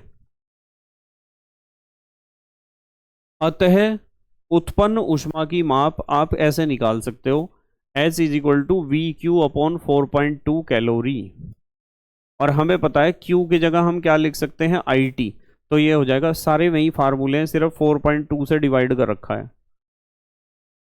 H is equal to V I T upon 4.2 calorie, और V की जगह आप IR लिखोगे तो फार्मूला बन जाएगा I square R T upon 4.2 calorie. I की जगह फिर V अपॉन R लिखोगे तो फार्मूला हो जाएगा V square T upon R into 4.2 calorie. ठीक है, ये सारे आपको पता होने चाहिए। बिल्कुल वैसे ही फार्मूले हैं W वाले। W वाले हर एक फार्मूले को हमने सिर्फ 4.2 से डिवाइड करके उसे जूल को कैलोरी में कन्वर्ट कर दिया। अब देखो, विद्युत सामर्थ्य या विद्युत शक्ति P से इसे प्रदर्शित करते हैं। इंपॉर्टेंट है ये भी बहुत। किसी विद्युत परिपथ में विद्युत ऊर्जा के खर्च होने की दर विद्युत शक्ति कहलाती है। और शक्ति का फार्मूला आपको पता है, कार्य बटे समय, तो ये हो जाएगा P is equal to W upon T, joule प्रति सेकंड, या जूल प्रति सेकंड को आप कह सकते हो वाट। 1 वाट का मतलब तो समझ में आ गया होगा कि जब 1 सेकंड में 1 जूल कार्य हो रहा हो या ऊर्जा खर्च हो रही हो। जिस परिपथ में 1 सेकंड में 1 जूल ऊर्जा खर्च होती है उस परिपथ की शक्ति 1 वाट मानी जाती है। क्या मानी जाती है? 1 वाट। तो क्या होंगे सारे फार्मूले? सारे फार्मूले जितने डब्लू वाले फार्मूले थे उनमें से टी हटा दो, टी हटा दो उनमें से, ठीक है। P is equal to W upon T, T हटाने का मतलब टी से भाग कर रहे, देखो डब्लू को टी से भाग कर रहे हैं, तो ये डब्लू का फार्मूला होता है वी आई टी, तो P का क्या हो जाएगा, हमें पता है डब्लू की जगह आप क्या लिखोगे यहाँ, वी आई टी लिखोगे यहाँ, V I T upon T, ये हटा दिया टी, तो फार्मूला बन गया P is equal to V I. और I की जगह आप क्या लिख सकते हो, V की जगह क्या लिख सकते हो, आई आर, तो एक फार्मूला बन जाएगा आई स्क्वायर आर। तो W के जितने भी फार्मूले हैं, W के जितने भी फार्मूले हैं, पहली बात सिखाई, विद्युत ऊर्जा के जितने भी फार्मूले हैं उन सभी फार्मूलों को यदि आपने 4.2 से डिवाइड कर दिया तो सारे के सारे फार्मूले आपके किसके बन जाएंगे, ऊष्मीय ऊर्जा के। और यदि दूसरी बात ये जो क्या सिखा रहे हैं कि डब्ल्यू के जितने भी फार्मूले उन्हें सबको टी से डिवाइड कर दो तो विद्युत शक्ति के फार्मूले बन जाएंगे, पावर के सारे सेम फार्मूले हैं, तो आई स्क्वायर आर हो जाएगा, और आई की जगह आप वी अपॉन आर लिख सकते हो, तो फार्मूला आ जाएगा P is equal to V square upon R. सारे वही फार्मूले हैं डब्ल्यू वाले, बस एक जगह याद कर लो, डब्ल्यू के यानी विद्युत ऊर्जा के सूत्र से ही आपको मिल जाएंगे ऊष्मीय ऊर्जा के सूत्र, और उन्हीं से ही आपको मिल जाएंगे विद्युत शक्ति के सूत्र। बात मैंने आपको बता दी कि कैसे मिलेंगे, आपको डब्ल्यू के सारे फार्मूले याद हैं, आप एक काम करो, विद्युत ऊर्जा के सारे फार्मूले यदि आपने याद कर लिए, उन सारे फार्मूलों को बारी बारी से 4.2 से डिवाइड यदि आप करोगे ना तो आपको ऊष्मीय ऊर्जा के सारे फार्मूले मिल जाएंगे। और यदि उन सारे फार्मूलों को आप टी से डिवाइड करोगे तो आपको विद्युत शक्ति के सारे फार्मूले मिल जाएंगे। इस चीज़ का ध्यान रखना बस, और कुछ नहीं है इसमें, सिर्फ इतनी ही बात है। चलो आगे चलते हैं। फिर है ये भी, इसके ऊपर सवाल आता है पेपर में जरूर, विद्युत ऊर्जा की माप किलोवाट घंटा प्रति यूनिट, या फिर या यूनिट कह सकते हो, किलोवाट घंटा कहो या यूनिट कहो, विद्युत ऊर्जा की माप। 1 किलोवाट घंटा या 1 यूनिट वैद्युत ऊर्जा की वह मात्रा है जो किसी परिपथ में 1 घंटे में खर्च होती है, जबकि परिपथ की शक्ति 1 किलोवाट होनी चाहिए। तो किलोवाट घंटा यानी यूनिट कैसे निकलती है, वोल्ट एम्पियर घंटे बटे हजार, इसे आप कह सकते हो यूनिट निकालनी तो वी आई टी बटे हजार, और आप वी आई की जगह क्या लिख सकते हो, पी, आप कह सकते हो यूनिट बराबर पी टी बटे हजार, जिससे हमारा बिल आता है ना, इतने यूनिट आपने खर्च करी हैं, इतने यूनिट आपने खर्च करी हैं, ठीक है। 1 किलोवाट घंटा होता है 3.6 इंटू 10⁻⁶ जूल। विद्युत धारा के ऊष्मीय प्रभाव पर आधारित उपकरण, कौन कौन से उपकरण हैं जो विद्युत धारा के ऊष्मीय प्रभाव पर आधारित हैं, इन्हें इनके चित्र बनाने सीख लेना। विद्युत बल्ब है, विद्युत बल्ब तो आपको पता है, विद्युत बल्ब में आप विद्युत ऊर्जा दोगे और क्या होगा, प्रकाश ऊर्जा उत्पन्न होगी और ऊष्मीय ऊर्जा उत्पन्न होगी। विद्युत ऊष्मक हीटर, हीटर का तो सबको पता ही है, विद्युत ऊर्जा दी और ऊष्मीय ऊर्जा उत्पन्न हुई। विद्युत इस्त्री, इलेक्ट्रिक प्रेस, कभी इलेक्ट्रिक लेडी समझ रहे हो, विद्युत इस्त्री का मतलब इलेक्ट्रिक प्रेस, जिससे आप प्रेस करते हो कपड़ों पर। और फ्यूज, तो इनके चित्र बनाने आने चाहिए आपको, ये तो बहुत नॉर्मल सी बात है, ये सब विद्युत धारा के ऊष्मीय प्रभाव पर आधारित उपकरण हैं, ठीक है। स्क्रीनशॉट तो ले लिया होगा। तो बेटे ये पूरा चैप्टर हमने कंप्लीट कर दिया, हर एक पॉइंट को आपको बढ़िया तरीके से समझना है, यदि नहीं समझा तो दोबारा फिर समझो, फास्ट स्पीड पर समझो। अब हमारे पास जो है ना टोटल 9 चैप्टर हम कर चुके हैं, अपनी पूरी बुक के 9 चैप्टर। अब हम जो है ना केमिस्ट्री का 4th चैप्टर करेंगे, केमिस्ट्री का 4था चैप्टर करेंगे, और फिर बायोलॉजी का 4था चैप्टर करेंगे, और फिर फिजिक्स का 4था चैप्टर करेंगे। तो इस तरीके से हमारे पास 12 चैप्टर हो जाएंगे, और एक चैप्टर बचेगा, उसे कर लेंगे हम लास्ट में। फिर उसके बाद मैं आपको एनसीईआरटी के क्वेश्चन कराऊंगा सारे के सारे, ठीक है। बस मेहनत और ईमानदारी से पढ़ाई करते रहो और अपने हैंड रिटन नोट्स बनाते रहो। यदि आज का लेक्चर आपके समझ में आया है तो वीडियो लेक्चर को लाइक ज़रूर कर देना, ठीक है। Okay, bye.